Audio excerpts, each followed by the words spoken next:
Öyrənilmiş təcrübələrin məhdudluğu, insanın keçmiş təcrübələrindən dərs çıxara bilməməsi, eyni səhvləri təkrar etməsi və davranışlarının nəticələrini düzgün dəyərləndirə bilməməsi vəziyyətidir. Bu, beyin funksiyasının psixoloji tənzimləmə mexanizması ilə bağlıdır. Qərar vermə və öyrənmə beyin nahiyələri arasındakı qarşılıqlı əlaqə ilə formalaşır. Əgər bu sistemlər arasında balans pozularsa, şəxs nəticə ilə səbəb arasındakı əlaqəni qura bilmir, emosional təcrübəni yaddaşa düzgün köçürə bilmir, hər yeni vəziyyəti sanki ilk dəfə baş verirmiş kimi yaşayır. Həmçinin öyrənmək üçün insanın emosional reaksiyası ilə məntiqi təhlili arasında körpü qurması vacibdir. Əgər bu körpü qurulmazsa, şəxs yalnız emosiyanı xatırlayır. Məsələn, peşman olmuşdum, amma niyə peşman olduğunu təhlil edə bilmir.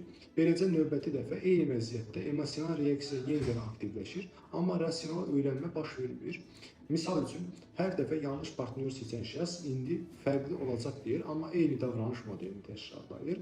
Bu vəziyyətdən qurtulmaq üçün dərman müalicəsi ilə yanaşı kognitiv davranış terapiyası, müxtəlif mental məşqlər də olunmalıdır.